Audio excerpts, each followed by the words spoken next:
Hey guys, welcome to the We Need to Calm Down podcast. I'm Devin. And I'm Joe. And this is a show where we talk about all things Taylor Swift. That's right. This is the show where two friends finally get to let their dedication to our Lord and Savior, Taylor Swift, fly. Fly. We'll be discussing everything from song breakdowns, Taylor news, and our insane fan theories. But before we do that, I'm really excited about a really stupid thing I did. Please do tell. If you're watching the video on YouTube, which you can subscribe to our YouTube, shameless plug, and watch our beautiful faces, you can see that I'm wearing a hat, as I usually do when we record these podcasts. But this is a special hat. This hat says "Be kind."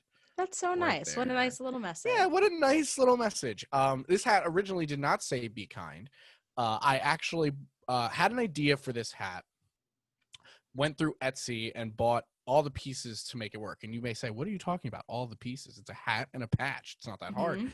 But there's a secret little patch on the bottom that when you flip the hat over, it says "Be petty." Oh. So yeah, be kind, be petty, be kind, be petty. I had this dumb idea months ago that I thought was so funny and so cool and so indicative of how I feel as a human being. That I think you should always be kind to people, but if someone gives you a reason to no longer be kind to them, you best just drum up the petty. Yeah. When did you make it? So the hat came a while ago, and then I had these made custom, and they came a lot later. But I eventually I don't have an iron at my house, so I had to go to my mom's and iron it on there.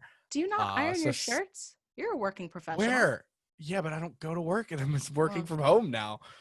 Will you invest maybe in I'll an have iron? to. Yeah. I will probably invest in an iron because I think I'm also like today I started investing in fall clothing because I didn't mean to go into this, and I'll try to keep this short.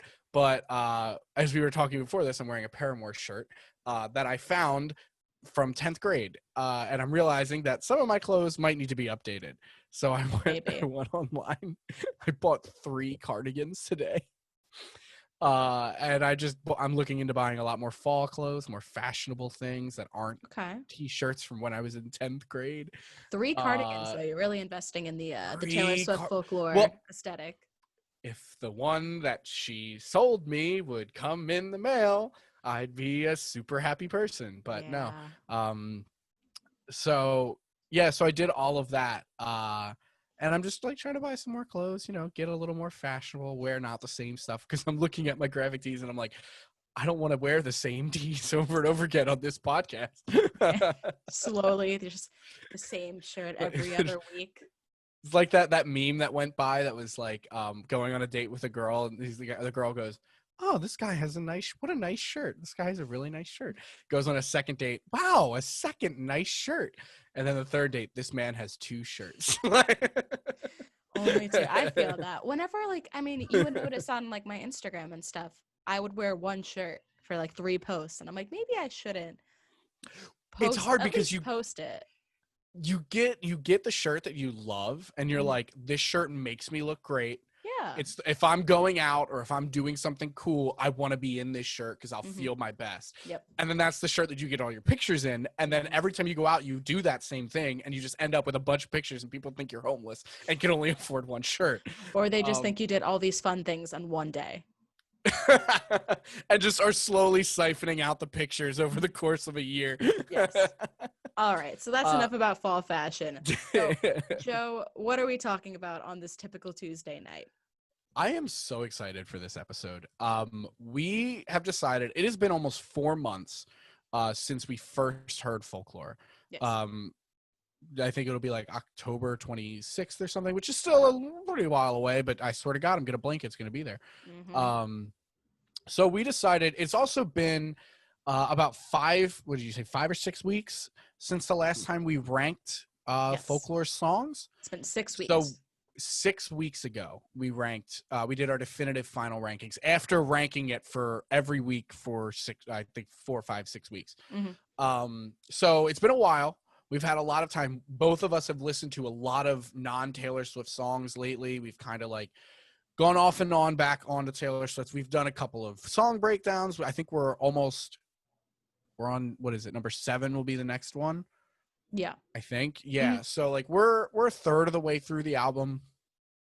So I wanted to go back and revisit this. And I also had an idea that we've both been working on for a while, where we were asking all of our friends that liked Taylor Swift and even those that didn't, what their rankings were, what their top 5 Taylor Swift songs were. So we wanted to go and compare those and talk about that a little bit. But right now I wanted to talk about what our actual list shook up. If you're watching on video, we actually have our power rankings up to our left and our right. You notice there are 2 of them. The one that is on I hope this is right. The one that my hand is hovering around now on our right is our power rankings and how they've changed since the last time we ranked them. So 6 weeks ago. The one on the left, my left, maybe your right, wherever my hand is right now. I can't decipher this stuff. Doing the L's with my hands isn't helping me. The one over here for me is how they compare to the first time that we ranked them. So you can see the growth and change over time if you want to zoom in or pause or anything and take an in-depth look at it. And Devin's are on the same. They're both on her video, and they're in the same spots as mine are. Honestly, just kind of looking at it right now, I'm seeing a lot more green on mine, like adjusting from then until now, and a lot more red on yours. A lot of songs went down for me. I'm also noticing on your I'm going to go with left, the one all the way on the other side of the screen. There's a lot of didn't move at alls. I think there's only one for mine. There are 1, 2, 3, 4, you're 5. Okay, you're talking about the recent one. Talking about this and the where these things are located on our screen is an absolute nightmare. Let's just go into it. Let's just go into it. All right. So Devin, we're not going to go through all 17. We're not going to like do all of that because you listening is not going to help. Mm-hmm. If you're very interested in seeing our rankings top to bottom, we're going to post them on Instagram. They're on, like we said, they're on the video. I'll post them on the website, which is linked in our Instagram. Mm-hmm. I'll probably provide a link to that in the episode description that you're listening to if you're listening on any podcasting service. Yeah. But Devin, let's just go with top 5. That's probably the most pertinent ones that we want to talk about. What are your top 5 definitive almost 4 months in Folklore rankings? We going 5 to 1? Yeah, obviously. All You right. didn't start at 1. What class did you learn to build suspense All right. in? So my number 5 that only went up 1 from last week is Illicit Affairs. Then we have number 4, which went down 2 places from the last time, is Peace. The last time is a different song, Devin. Okay. All right. Gary Light something. All right. Number 3, which did not move at all from 6 weeks ago, is Cardigan. My number 2, skyrocketing up 3 places. That's a skyrocket. That's more of like just a slow balloon raising for the next 2 tracks is My Tears Ricochet at number 2. What a mental image. And number 1, also getting up there, is August, up 3 places. I'm excited to talk to you about that because that came out of nowhere. Yeah. I felt like. I like this list. I like that Cardigan has remained steady for you pretty throughout. All of my top 5 have movement. Okay. Let's go. And they're all positive movement though. Nothing has gone down, which I think is interesting. Actually, that's a lie because I'm looking at it in the wrong one. My number 5 is Exile, which has actually shocked me a lot. We'll get into that. Cardigan was at number 3 for me, but it has sunk down to 4, which was really tough. Illicit Affairs has taken its place at number 3 because I don't know what it is. It just deserves to be higher. Peace has fallen from number 1, and the underdog story. You love to see it. The song that's breaking records and in a lot of capacity. The One has jumped up 6 spaces to be now my number 1 song from this That's album. crazy for me. I know, I'm a little crazy. So yeah, Exile and One have both jumped up 6 spaces, which I think is ridiculous. This is, of course, from our last time that we've Ranked it. from the last time that we ranked it 6 weeks ago. Yes. The updated ones for since we first did it, which mine again are all positive. I think Devin's are almost all positive too. My top 5 is all positive, yes. Yeah. So they've all of the songs that we have ranked since the first time we ranked them have increased. None have gone down, which I think is interesting. So can we talk about how both of our top 5s do not include Betty? Nuts. Nuts, because they like, I feel like they've had Betty in them since the beginning. And let me like pull up I have like records of like how long they've been here. So for me, Betty has been number 2, number 1, number 1, number 2, number 2, and now it sits at number 9. Wow. And Devin's has had Betty at number 3, number 1, number 1, number 1, number 1, and number 6. That's crazy. So close. It's nuts. Like, we had it in for the first 5-6 weeks. For the first 5 weeks of Folklore, Betty has been at the forefront, dominant as the quintessential best song of this album. The fall from grace is so real. And it has plummeted. 6 for you. I think it's 9 for me. Yeah. So do you want to talk about how these have fluctuated over the time? Yeah, I mean, I think in just terms of Betty, I think honestly, it might have just been overplayed.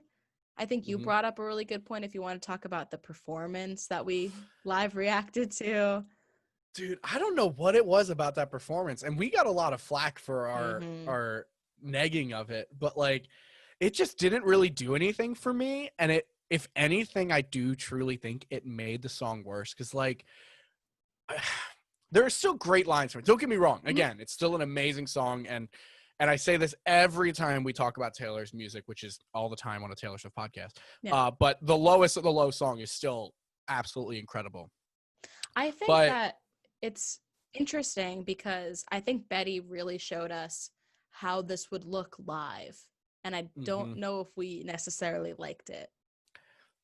No, it's just weird because like, it's been so long since we've had a Taylor that wasn't choreographed and a stage show and a presence, like all of that we're so used to, and this album just does not lend to that at all. And it doesn't lend to anything. Like, it doesn't lend to the way Speak Now was, it doesn't lend to the way Red was, Lover, Reputation, 1989, like none of those tours, the way that she performed those songs from those albums is anything the way that Folklore can be performed.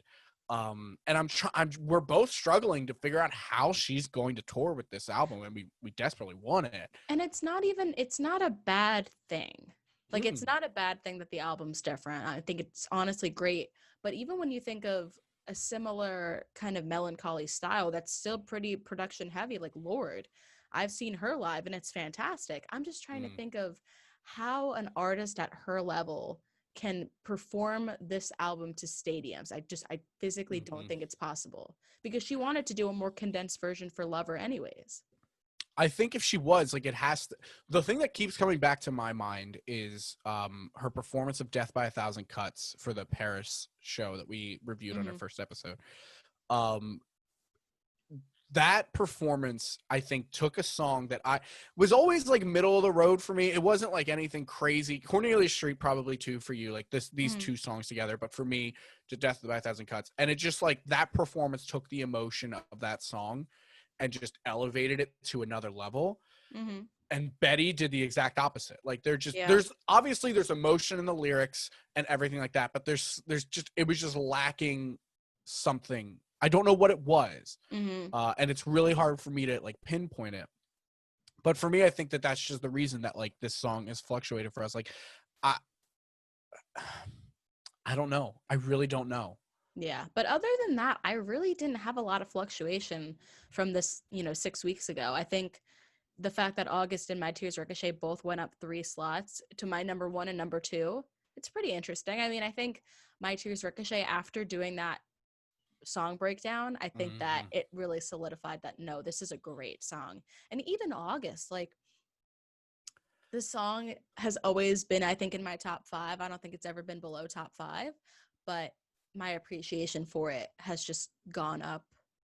And I think it's just beautiful. I think the message is really interesting, and you haven't really seen that perspective in a bit from her ever. So I really am a fan. I think it's a song that I can continuously listen to without it getting overplayed, at least for now, because I said the same thing about Betty, but who knows?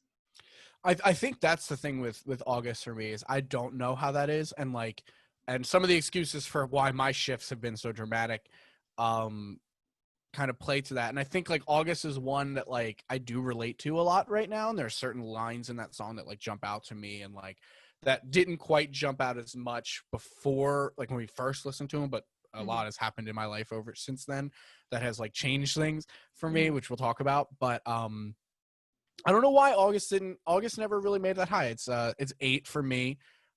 It's the same as the track number. Which I think is funny. And I think 7 is the same for you. It's Yep. the track number for you. I think that's Mm-hmm. hilarious. But yeah, I don't think it has the replayability that I want it to. Yeah. And for my number one, the one that has jumped ridiculous, the one is now my number one. It's the replayability for that one. And maybe it's because I just didn't listen to it as much when it came out. I was still on Betty and all those other ones. Yeah. But that is the song that I find like I'm going to and playing. I never skip it, and I get into it. The emotion of it is something that's like popped up. I like that it's an upbeat song that I can cry to. True. um yeah, for me, I had 2 giant fluctuations in this one, and they are both, like I said, indicative of a life event that happened to me over the week of September. Um, Yikes. yeah, that wasn't great. But the one shot up all the way to number 1 just because I can really relate, and I think it's like there's something airy about it that like was comforting to me, Mm-hmm. and helped me like cope with a lot of stuff. And then the last Great American Dynasty, which has been going up and down for every week that we went through, has just plummeted all the way to the bottom for a very specific reason that I don't want to get into too much. Yeah. Uh I had those were my 2 biggest fluctuations. Exile moving into the top 5, I think, is the same way you said for My Tears Ricochet. I don't know what it was, but going through that song breakdown and listening to that song on repeat a lot, Mm-hmm. finding all of those little nuggets about it, like the chirping birds, the sirens and stuff like Mm-hmm. that, and then like how we broke down what the lyrics really meant that I never really paid attention before. Like I really liked getting into the emotion of it that I didn't understand because I was hearing it from a very macro level. I think that's what really brought it up to number 5 for me. And like we said, yeah, Betty just flopping, just weird. Yeah. All right. So I want to point out something as we get into our next topic. So Joe is a data guy, as everyone knows, and he put together something that is extremely interesting to me. So Joe, why don't you just intro what we're about to talk about? All right, so it's really fun to look through data, and like I have like all of these numbers, all of these rankings, all of this stuff that we've been doing. No, so I decided to check how we fluctuated over time. So the way that I did this was I have all of our power rankings for the 6 weeks that we ranked. And I say 6 weeks, we did 5 weeks in a row, and then the 6th week is Mm-hmm. this episodes that we're doing. So over the 6 weeks, I did where we started, where we ended with their ranking. And then I actually went through all of those weeks and I added up every movement that it had, whether it be positive or negative, just to give how many, like basically like a pedometer, like how many steps it's taken, like Mm-hmm. either up or down, how long it has traveled on our power rankings, which gave some really interesting data. So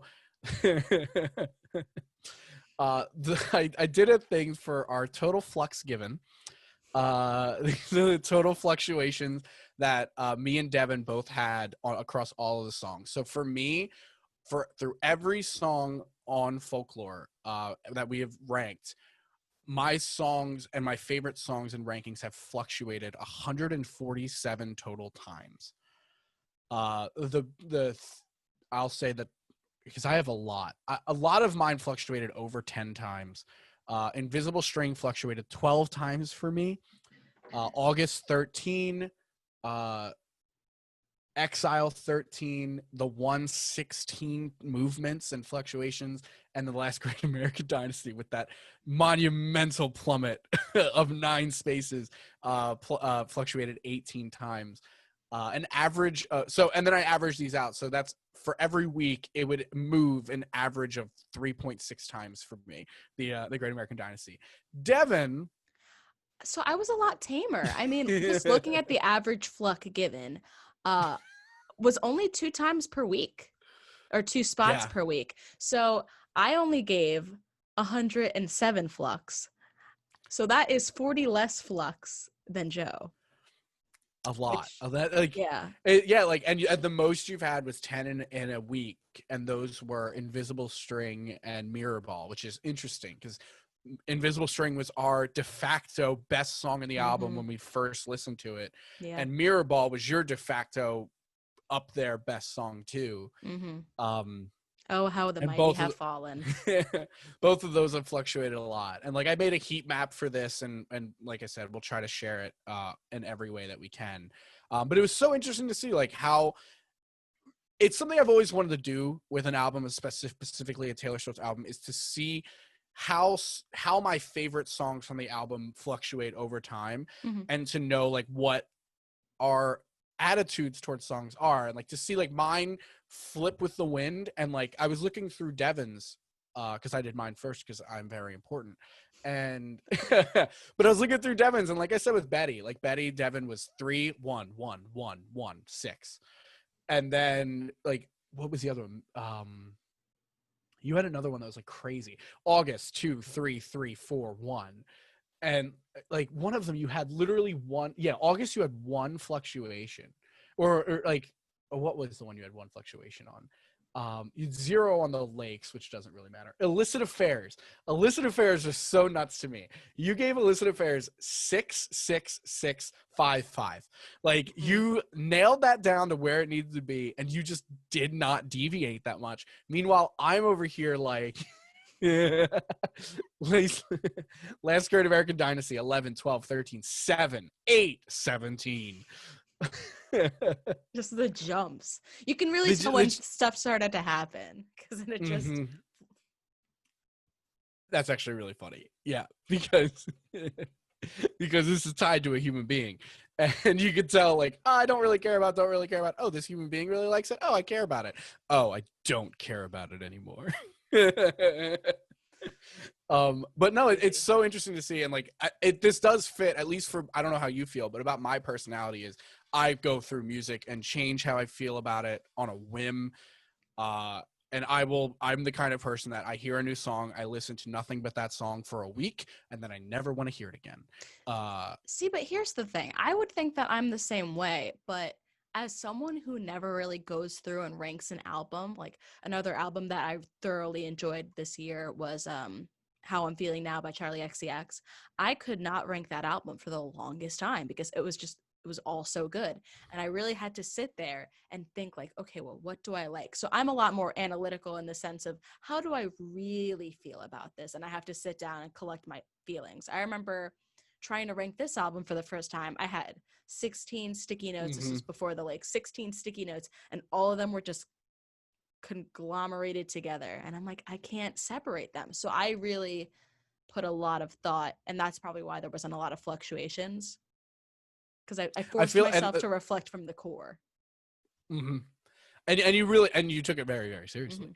I the same thing with Manic by Halsey. Like and I think back, and like there are just like times where I'm in a mood for a certain song from that album. Like right now I'm back on that album because it's amazing, and it's the most streamed album of 2020. Is it really? It is. It might be most streamed female album. I don't know if there's like some kind of weird adjective in there that I'm missing, but it's up there. It's more than Folklore. Interesting. And I'm sure that'll change. But like I have like recently I'm back on You Should Be Sad, and I'm listening to that all the time. Because you should be. But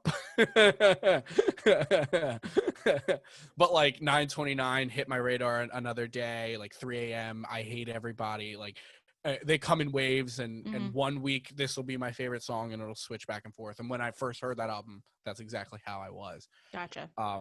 But I love this, and I'm so excited to do it when she comes out with a new album. I don't think we get this chance to do it with an old album. We can't really, because they're all kind of set in their ways. But I love that we have like this extraneous data about our total flux given. I think it's so fascinating. Yeah.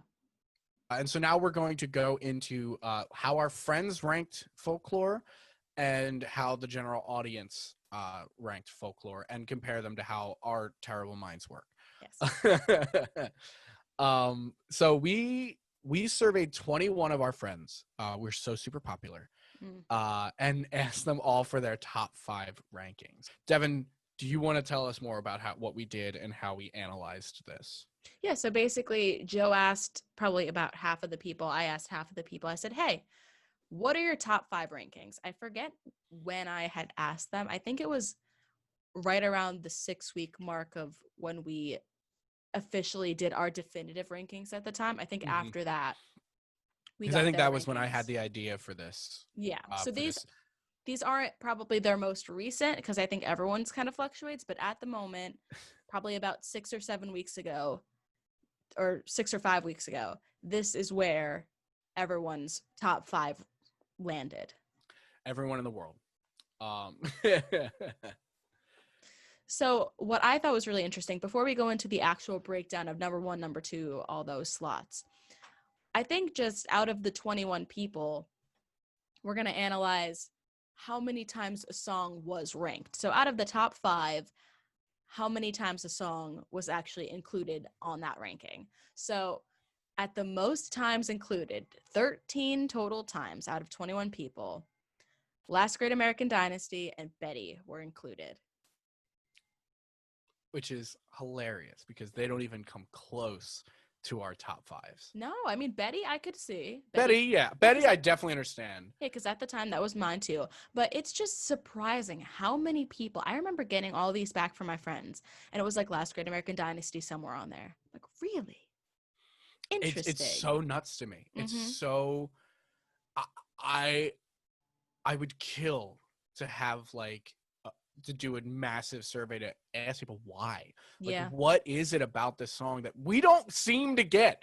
Like, it's not that it's a bad song. We don't think it's bad. It's just, how is it so high for people? I have no idea. Our brains are just wrong, apparently. Nuts.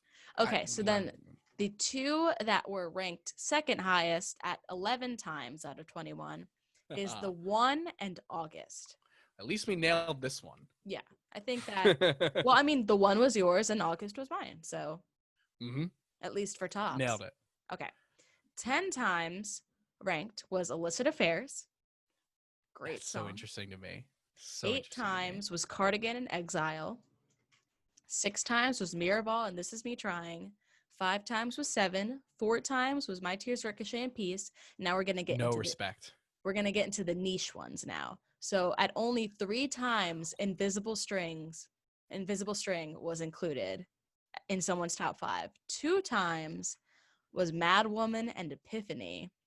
And then the most niche song was Hoax in someone's top 5. Which I remember my friend was the one who put Hoax in there. And when she sent it to me, I was like, all right. Yeah, some respect for Hoax. And with 0 mentions, probably because people have just simply not listened, is The Lakes. Which I think for me, it was just outside of my top 5, which might be a recency bias. Yeah. And I think it was number 9 or 10? 10. Yeah. All right. I think that's so interesting. It is, because it really shows what the fan favorites are. Or at least your top 5. Our top 5, I think so. The top 5 fan favorites, the songs that were given the most in their top 5s, would be Last Great American Dynasty and Betty, The 1, August, and Illicit Affairs, in no particular order. Because we can't really order them. No. Well, we are going to order them now. So, out of all of the friends that we ranked, all right. So at the number 5 slot, the most chosen song in that position was Betty at 19%, and Cardigan and Last Great American Dynasty comes second to that, tied at 14.3%. Then we go into the number 4 slot, which is a fascinating data point. The most it's my chosen favorite. song for the number 4 slot was Illicit Affairs at 30% of people. That is the highest percentage we have. It's so crazy to me. Mm-hmm. Like, I was going through and I was entering all these data points, and like everyone was putting Illicit Affairs specifically at their number 4 favorite song, which is interesting because it was my number 4 for a very long time. And I don't know if I think you had it at 6 and 5, but for me, it was always not enough to crack top 3, but it was like, it deserves to be up there. Yes. Nuts to me. Next chosen for number 4 would be Last Great American Dynasty at 20%. Interesting. And then August and Invisible String tied for 10%. Now we're going to go into our top 3. So the number 3 slot, most chosen, was a 3-way tie between Peace, The One, and August at 14.3%. So pretty middle of the road kind of songs. Then we have our number 2 slot. The most chosen was, a 4-way tie between Betty, The One, This Is Me Trying, and August, again at 14.3%. I hate to put in pop culture here, but this, for that specific one, it's kind of like an Among Us thing where it's there is one imposter among you, and it's definitely This Is Me Trying. This Is Me Trying. Like, it was only chosen 6 times too, so to most of those times being number 2 is really interesting for me. Yeah, and then the number 1 slot, most chosen at 20.8%. You guessed it, Betty. Wrong. At one point it was right. At one point it was right for us. And then the second most chosen song for number 1 was The One, Mirrorball, and August, tied at 12.5%. So that's so interesting. I still can't get over the Illicit Affairs thing, though. Mm-hmm. Yeah, 30%. Like, to me, that's the craziest thing. Exactly. So then I went through and on Reddit, right when around the time the album came out, a user who after my own heart, I want to shout them out. It's Lydia, I'm assuming, LYD_EUH. How did I get an A out of that? Conducted a survey of all the people on r/Taylor Swift. Go look up that survey. It is, if you love data like I do, it is amazing. I took part in it. So my data was collected, and they, among all of the data they chose, I pulled out Reddit's favorite songs on the album and Reddit's least favorite songs on the album, so we can compare them to how we rank and how our friends rank too, to see if we're running in the right circles. Mm-hmm. The Reddit's number 1 favorite song in the album was Exile. Interesting. To be fair, this is upon first listen. Mm-hmm. So they didn't just do a follow-up or anything like that. So we're going with the first week that it came out.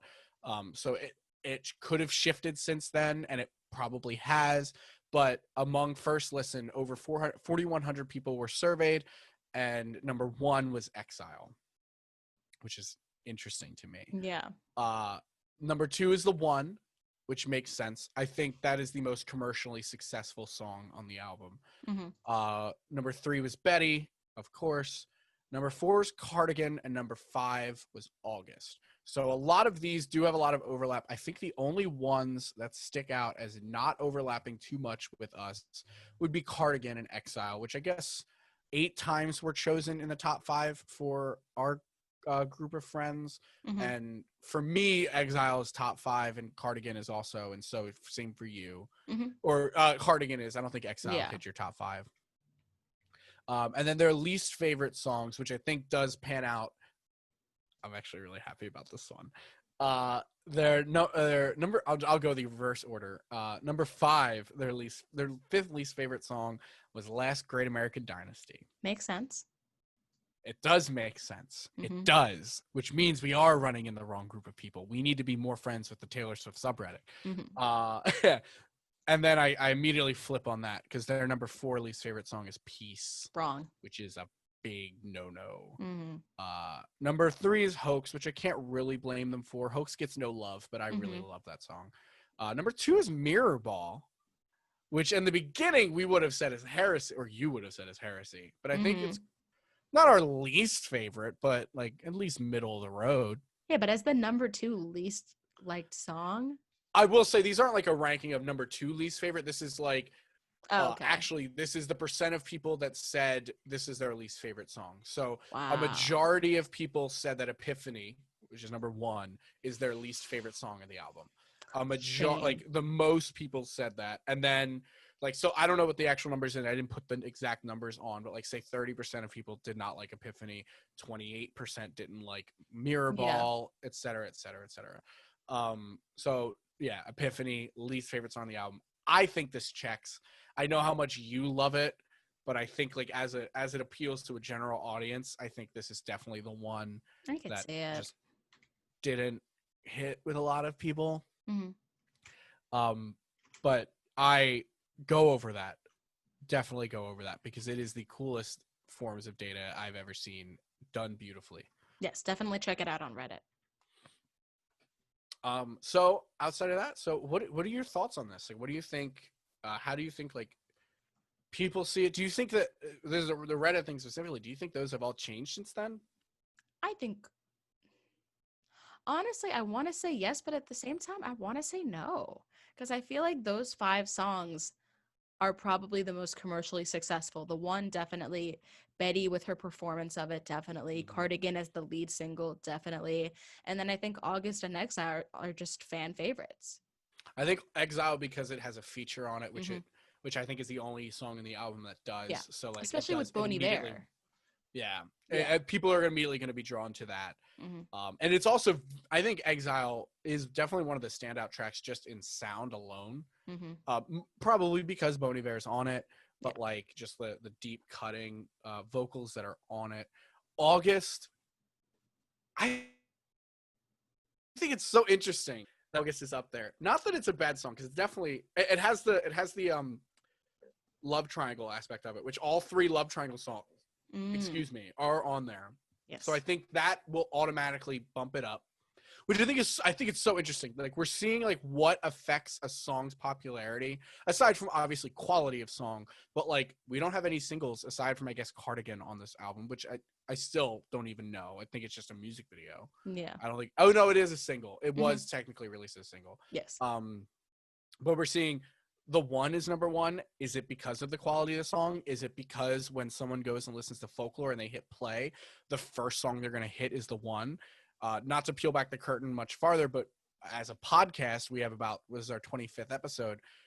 It's very clear that our first episode is the one that people have listened to the most because they might not have made it this far. They didn't like it, or they just wanted to give us a shot and listen to the first one. That could be the case with the one and why it's charting so high. I think it's a great song, and a lot of people tend to like it, but yeah, could like things along that. Betty being her return to country and like being on country music radio, Cardigan the single, but August is the one that's so weird. The only thing I think propping it up is the fact that it is a part of that love triangle, and the fact but we that also a great song. And it is a great song, but I love that we also, when the track listing came out, we both looked at it and we're like, we're gonna like that one. We're like, I think that's the one we're gonna choose. That's the one we're both gonna like, and somehow it stood the test of time. And it's not in my top 5. It probably should be, but it ended up being your number 1 down the line, which I think is really interesting. Yeah, craziness. That's pretty much all I have to say about it. I think the data is really cool.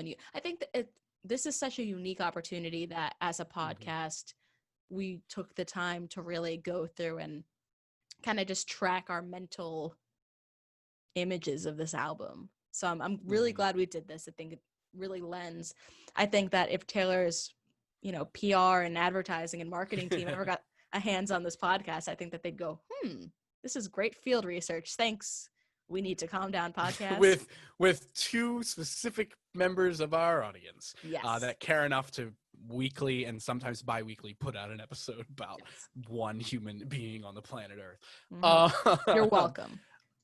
Yeah, That's basically what we're saying, Taylor. You're welcome. Please don't hate us.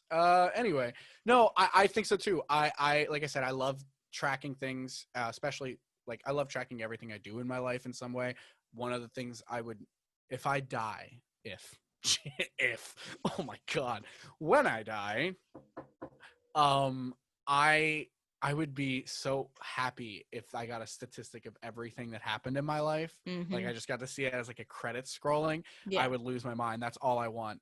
So seeing stuff like this and seeing the correlations between how my mind works with a new Taylor Swift album and having that on paper is so cool to me. And it's something I'm looking forward to doing more of as we keep doing this show.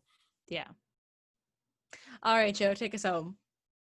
All right. So thank you guys so much for listening. If you like what you hear, please be sure to give us a review on Apple and a review. Jesus Christ.